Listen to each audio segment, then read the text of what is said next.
ቆንጆ የሚያምር የሚያንጸባርቅ ፀጉር እንዲኖርሽ ከፈለግሽ እነኝህን ማድረግ ይኖርብሻል። እንቁላል፣ ቡና እንዲሁም ደግሞ ጥቁር አዝሙድ ቆልታችሁ ፈጭታችሁት፣ ሌላው ደግሞ ምስማር እንደዛው ፈጭታችሁ እነኝህን ሁሉንም ፈጭታችሁ ከእንቁላሉ ጋር አንድ በማድረግ የሚያምር ፀጉር እንዲኖራችሁ፣ ቆንጆ ፀጉር እንዲኖራችሁ፣ ከርዳዳ ከሆነ ለስላሳ የማድረግ ኃይል አለው። እንዲሁም ደግሞ ሸበት ካለባችሁ የሸበቱንም ደግሞ የመቀነስ የማጥቆር ኃይል አለው። የፈለጋችሁት ዘይት ጋር አድርጋችሁ ፀጉራችሁን ለፀጉራችሁ ቆንጆ የሆነ ማክስ መስራት ትችላላችሁ፣ በቤቱ ውስጥ ማለት ነው። ለቤቱ አዲስ የሆናችሁ ደግሞ በቅንነት ቤተሰብ ሁኑ። ሰብስክራይብ አድርጉኝ፣ ላይክ አድርጉ ማለት ነው። እነኝህን ግብአቶች በመጠቀም ቆንጆ ማክስ ሰርታችሁ ፀጉራችሁን መንከባከብ፣ ዞማ የሆነ ፀጉር እንዲኖራችሁ ማድረግ ትችላላችሁ። እንዳይረግፍባችሁም ይስተካከልላችኋል ማለት ነው። ፀጉራችሁ ብዙ ጥቅም አለው ይሄንን ውህድ ብታስጠቀሙት። ሰላም ጤና ይስጥልኝ ውድና የተከበራችሁ የቻናሌ ቤተሰቦች እንዴት ናችሁ? ሰላም ናችሁ? አማን ናችሁ ወይ? ውድ ሀገሬ ልጆች በያላችሁበት ሰላማችሁ ብዝት ይበልልኝ። ዛሬ ደግሞ በአዲስ ቪዲዮ ተመልሼ መጥቻለሁ ማለት ነው። ፀጉራችን እንዳይረግፍ እንዳይነቃቀል የሚያምር እይታ ላይ እንዲኖረው የሚያደርግ ቪዲዮ ነው ማለት ነው። እንግዲህ እንደምታዩት እዚህ ጋራ እንቁላል ያስፈልገናል። ፈለጋችሁት እንደ ፀጉራችሁ ብዛት እናንተ ማድረግ ትችላላችሁ። የኔ ፀጉር ብዙ የሚባል አይደለም፣ ትንሽ ናት፣ ብዛት የለውም። ስለዚህ 2 እንቁላል ይበቃኛል ብዬ ገምቼለታለሁኝ። እናንተ ፀጉራችሁ ብዙ ከሆነ ረጅም ሆኖ በጣም በርካታ ከሆነ 3ም ማድረግ ትችላላችሁ። እዚህ ጋራ ቡናም ያስፈልገናል። እናንተ ቤት ውስጥ ቡና የተፈጨ ቡና ካላችሁ እሱን መጠቀም ትችላላችሁ። ቡና ደግሞ ከሌላችሁም ደግሞ የተፈጨ ኑስ ካፌ መጠቀም ትችላላችሁ። ኑስ ካፌም ከሌላችሁ ፍሬው ቡና ካላችሁ እሱም ቆልታችሁ በደንብ አረር አድርጋችሁ የተወሰነ እንደዚህ በጣም ጥሬ ሳይሆን እሱን ቆልታችሁ በቤታችሁ ፈጭታችሁ እሱን መጠቀም ትችላላችሁ። እንዳልኳችሁ በቤት ውስጥ የሚዘጋጅ የፀጉር ማስክ ነው ማለት ነው። እናንተ እንደነገርኳችሁ ነው። ኑስ ካፌ ካላችሁ ኑስ ካፌ የታሸገ ጠርሙሷን እሷን መጠቀም ትችላላችሁ። እሷም ከሌለቻችሁ ደግሞ ቡናውን ቆልታችሁ ፈጭታችሁ መጠቀም ትችላላችሁ። የተፈጨ የተዘጋጀም ካለ ደግሞ እሱን መጠቀም ትችላላችሁ። እኔ ግን የተፈጨ ስለነበረ እሱን የተጠቀምኩት እና ደግሞ የፈለጋችሁትን ዘይት መጠቀም ትችላላችሁ። የኮኮናት ዘይት ሊሆን ይችላል፣ የፈለጋችሁትን። በነገራችን ላይ ከዚህ ከቡናው ጋራ ጥቁር አዝሙድ ቆልታችሁ አብራችሁ ፍጩት፣ በጣም ቆንጆ ያደርጋል። እንደውም በዋነኝነት እሱ ነው። ሌላው ደግሞ ምስማር በሀገራችን ቁርንፍድ እሱንም እንደዛው አድርጉት ማለት ነው። የፈለጋችሁትን ዘይት መጠቀም ትችላላችሁ። የኮኮናት ሊሆን ይችላል፣ የወይራ ዘይት ሊሆን ይችላል። ብቻ የፈለጋችሁትን እናንተ ለፀጉራችን ይስማማናል ይሄ ብላችሁ አዘጋጅታችሁት ያኖራችሁትን ቅባት መጠቀም ትችላላችሁ። የበቆሎ ዘይት ሊሆን ይችላል። ብቻ እናንተ የፈለጋችሁትን የመረጣችሁትን የኮኮናት ዘይትን ብትጠቀሙ ይሄ ቡናው፣ ጥቁር አዝሙዱ፣ ቁርንፍዱ እሱ ግብአት የእንቁላሉን ሽታ ይወስደዋል። እንዲሁም ደግሞ የኮኮናት ዘይትም ከሆነ የምትጠቀሙት የኮኮናት ዘይቱንም ጨርሶ ባይወስደውም ግን በከፊል በደንብ አድርጎ ሽታውን ይወስዳል ማለት ነው። እነኝህን የነገርኳችሁን ግብአቶች በአንድ በማድረግ በማንኪያ ማማሰል ትችላላችሁ። ኑስ ካፌ የምትጠቀሙ ሰዎች ግን በማንኪያ ማማሰል እንዳታስቡት፣ ምክንያቱም ይሄ ጉጉል የማለት ባህሪ ያለው። ምክንያቱም ኑስ ካፌ በጣም ድቅቅ ያለ በጣም ለም ያለ ስለሆነ የግዴታ የእንቁላል መምቻ ያስፈልጋችኋል ማለት ነው። እኔ ግን በጣም ቡናው ድቅቅ ያለ ስላልሆነ የእንቁላል መምቻው አያስፈልገኝም። ግን ደግሞ በደንብ አድርጌ እንዲመታልኝ ከፈለኩ የእንቁላል መምቻውን መጠቀም እችላለሁ ማለት ነው። እኔ ዘይት ጨምር ያለሁኝ። ሁሉንም ግብአቶች ስጨምር ትንሽ እቃው እንደማነስ አድርጎኛል። ግን እናንተ ተለቅ ያለ እቃ ላይ አድርጋችሁ በደንብ አድርጋችሁ እንዲታማስሉት ለማማሰል እንዲመቻችሁ አድርጋችሁ ማማሰል ትችላላችሁ። እንደምታዩት የእንቁላል መምቻም አዘጋጅቻለሁ። የኬክ መምቻ ነው የሚባለው። እሱንም እዚህ ጋር አቅርብ ያለሁኝ በአቅራቢያዬ ነው ያኖርኩት። ያው ግን ብዙም አላስፈለገኝም። ያው ቅብጠቴ ነው እንጂ እሱ ብዙም አላስፈለገኝም። በማንኪያው ብቻ ራሱ መስራት እችላለሁ። ምክንያቱም እንትን የቡናው ዱቄት በጣም ድቅቅ ያለ ስላልሆነ ያን ያክል አላስቸገረኝም ለመቀላቀል ማለት ነው። ኔስካፌው ቢሆን ግን በጣም ነው የሚያስቸግረው። እንትን ይላል፣ ይሄ ጉጉል ነገር ይላልና በደንብ ሊመታ ይገባል። በዚህ በእንቁላል መምቻው በደንብ ካልመታችሁት ሊያስቸግራችሁ ስለሚችል ጥንቃቄ አድርግ ማለት ነው። ዘይትም እንዳያንሳችሁ እንደ ፀጉራችሁ ብዛት፣ እንደ ፀጉራችሁ ያው ፀጉራችሁን እናንተ ናችሁ የምታውቁት። የኔ ፀጉር ያን ያክል ብዙ የሚባል ስላልሆነ መካከለኛ የሚያስፈልገኝን ያክል አድርጌ ያለሁኝ። እናንተም እንደ ፀጉራችሁ ብዛት ይወስናል ማለት ነው። ዘይት አደራረጋችሁ እንደዛ አድርጋችሁ በደንብ አድርጋችሁ ቀላቅላችሁ በደንብ ቀላቅላችሁ ስትጨርሱ የሚያስታውቃችሁ እንቁላሉ ምንም አይኖርም ማለት ነው። ቢጫው ሊሆን ይችላል፣ ዘይቱም ከላይ አይንሳፈፍም። በደንብ አድርጋችሁ ከቀላቀላችሁት እና እንቁላል ሽታው በጣም ያስቸግረኛል። በጣም እንቁላል ያው ታውቃላችሁ ሲበላም ሆነ እንቁላል እጃችሁም ላይ ከተሰበረ ሽታው በጣም ኃይለኛ ነው እና በጣም ነው የሚረብሸው አፍንጫን። ግን እኔ አልሐምዱሊላህ ብዙም አላስቸገረም፣ ደህና ነው። ያኔ ቡናው የተለያዩ ግብአቶች የእንቁላሉን ሽታ ወስደውታል ማለት ነው። እና እኔ የተጠቀምኩት ዘይት ደግሞ የተልባ ዘይት አዘጋጀሁት ነበረ። እሱን እኔ የተጠቀምኩት በጣም አሪፍ በጣም ቆንጆ የተልባ ዘይት አዘጋጅቼ ነበረ። በእንደዚህ አንድ ሰርቼ ጨርሻለሁ። ይህንን ሁለተኛ ነው አሁን የሰራሁት። በጣም አሪፍ ቆንጆ ዘይት ነው። በዚሁ አጋጣሚ ስሩት፣ እናንተም ሞክሩት። አሪፍ ነው። እኔ እሱን ዘይት ነው የተጠቀምኩት።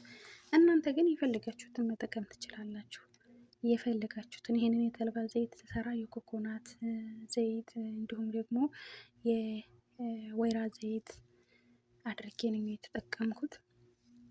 አሁንም ያንን በሶስት አይነት የተሰራ በሶስት ግብአት የተሟላ ዘይትን መልሻ አሁንም ደግሞ እዚህ እንቁላሉ ጋር ጨምሬ የሰራሁት ማለት ነው። በጣም አሪፍ ነው የሚሆነው። እዚህ ጋር በነገራችን ላይ መብራት ሂዶ ከዛ ከሻፌን አበራሁት ማለት ግን ድንገት ነው ከሻፉ የበራው እንጂ የራሱን የምቀርጽበት ስልክ ካሜራ ቪዲዮ እየተቀረጸ ከሻፍ እንደሚያበራ አላቅም ነበር። በዚህ አጋጣሚ ድንገት ሰራ ማለት ነው። ድንገት ስነካው አበራ፣ ደነገጥኩም ምናምን ግን ቀረጻውን አላውቅም። እና እንደዚህ ቆንጆ አድርጋችሁ እንደዚህ በሚያምር ውህድ ሰርታችሁ ፀጉራችሁን በደንብ አድርጋችሁ ከፍል እያደረጋችሁ በደንብ አድርጋችሁ ቀብታችሁት ለ30 ደቂቃ ሊሆን ይችላል፣ ለ40 ደቂቃም ሊሆን ይችላል።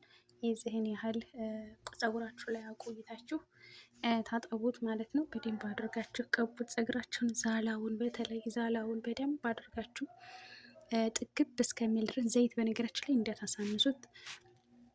እኔ በመሀል መብራት ሄዶብኝ ስለነበረ እንትን አድርጌያለሁ፣ ጨምሬያለሁ ዘይት። ምክንያቱም አቆምኩት ምንም ስለሌለ ማለት ነው፣ መብራት ስላልነበረ አቆምኩት።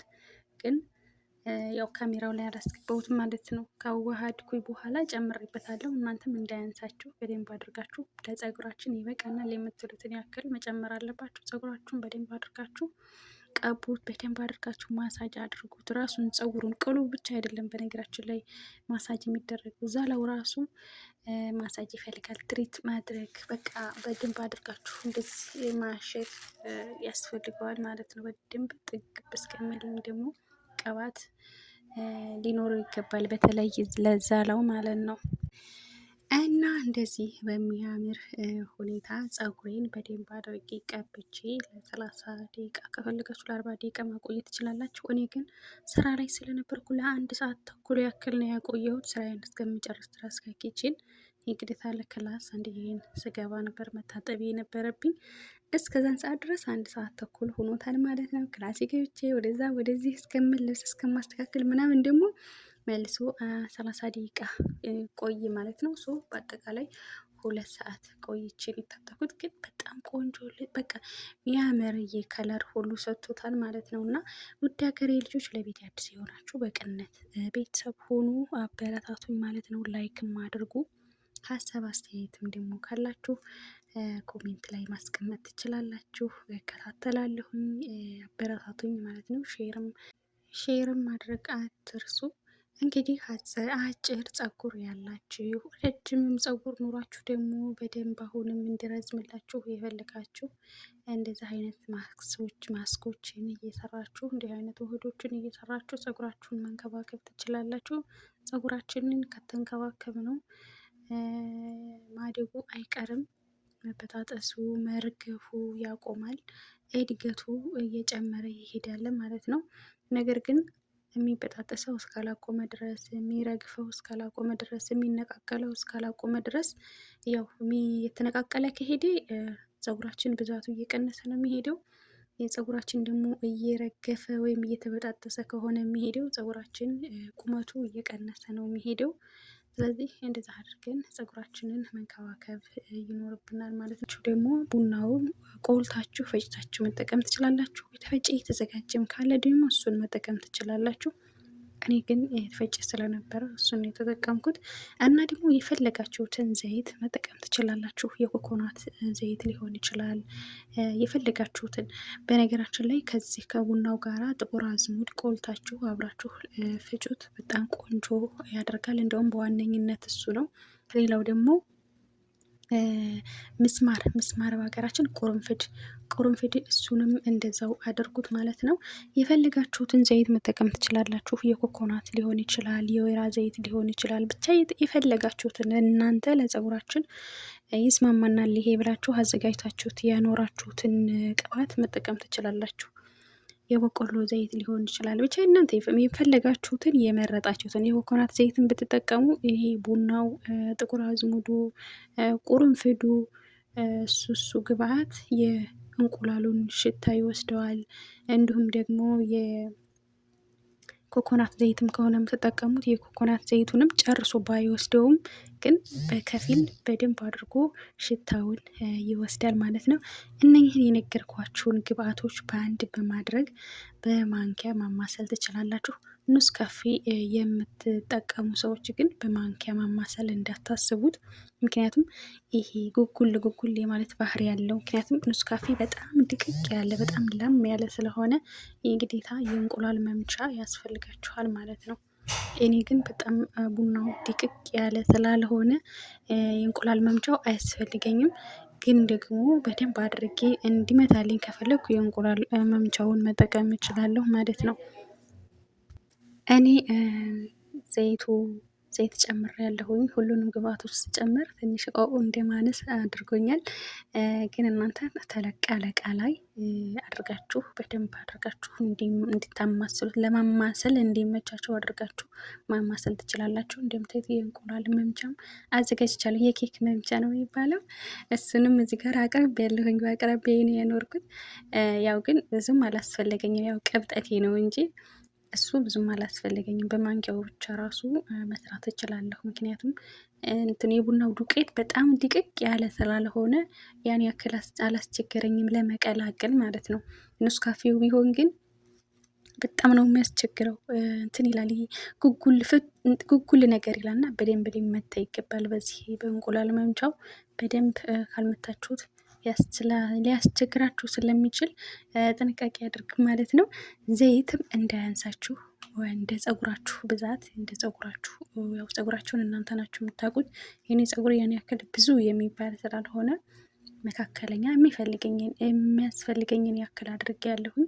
እናንተም እንደ ፀጉራችሁ ብዛት ይወስናል ማለት ነው። ዘይት አደራረጋችሁ እንደዛ አድርጋችሁ በደንብ አድርጋችሁ ቀላቅላችሁ በደንብ ቀላቅላችሁ ስትጨርሱ የሚያስታውቃችሁ እንቁላሉ ምንም አይኖርም ማለት ነው። ቢጫው ሊሆን ይችላል፣ ዘይቱም ከላይ አይንሳፈፍም። በደንብ አድርጋችሁ ከቀላቀላችሁት እና እንቁላል ሽታው በጣም ያስቸግረኛል። በጣም እንቁላል ያው ታውቃላችሁ ሲበላም ሆነ እንቁላል እጃችሁም ላይ ከተሰበረ ሽታው በጣም ኃይለኛ ነው እና በጣም ነው የሚረብሸው አፍንጫን።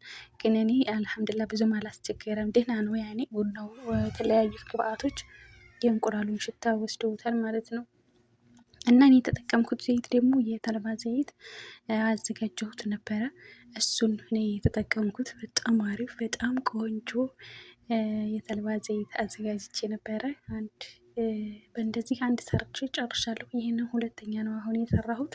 በጣም አሪፍ ቆንጆ ዘይት ነው። በዚሁ አጋጣሚ ስሩት፣ እናንተም ሞክሩት፣ አሪፍ ነው። እኔ እሱን ዘይት ነው የተጠቀምኩት።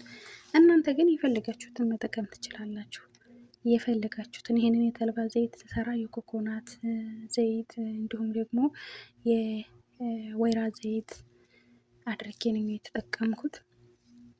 አሁንም ያንን በሶስት አይነት የተሰራ በሶስት ግብአት የተሟላ ዘይትን መልሻ አሁንም ደግሞ እዚህ እንቁላሉ ጋር ጨምሬ የሰራሁት ማለት ነው።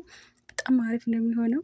እዚህ ጋር በነገራችን ላይ መብራት ሂዶ ከዛ ከሻፌን አበራሁት ማለት ግን ድንገት ነው ከሻፉ የበራው እንጂ የራሱን የምቀርጽበት ስልክ ካሜራ ቪዲዮ እየተቀረጸ ከሻፍ እንደሚያበራ አላቅም ነበር። በዚህ አጋጣሚ ድንገት ሰራ ማለት ነው። ድንገት ስነካው አበራ፣ ደነገጥኩም ምናምን ግን ቀረጻውን አላውቅም።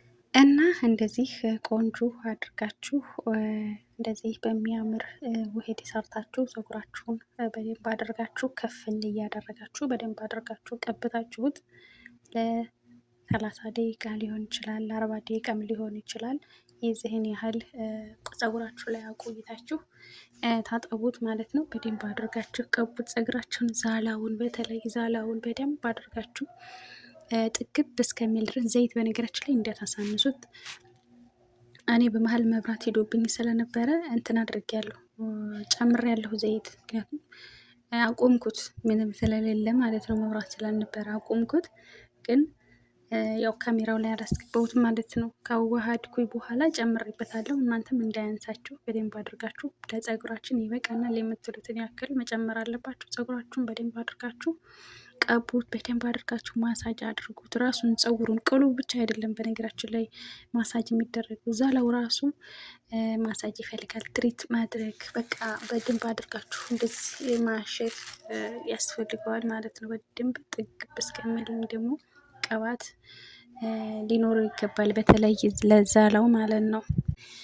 እና እንደዚህ በሚያምር ሁኔታ ፀጉሬን በደንብ አድርጌ ቀብቼ ለ30 ደቂቃ ከፈለጋችሁ ለ40 ደቂቃ ማቆየት ትችላላችሁ። እኔ ግን ስራ ላይ ስለነበርኩ ለ1 ሰዓት ተኩል ያክል ነው ያቆየሁት፣ ስራዬን እስከሚጨርስ ድረስ ከኪችን የግዴታ ለክላስ አንድዬን ስገባ ነበር መታጠቢ የነበረብኝ። እስከዛን ሰዓት ድረስ 1 ሰዓት ተኩል ሆኖታል ማለት ነው። ክላሴ ገብቼ ወደዛ ወደዚህ እስከምል ልብስ እስከማስተካከል ምናምን ደግሞ መልሶ 30 ደቂቃ ቆይ ማለት ነው።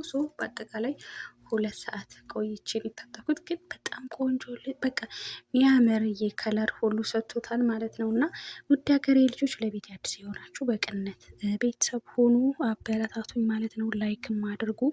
ሀሳብ አስተያየትም ደግሞ ካላችሁ ኮሜንት ላይ ማስቀመጥ ትችላላችሁ። እከታተላለሁኝ፣ አበረታቱኝ ማለት ነው።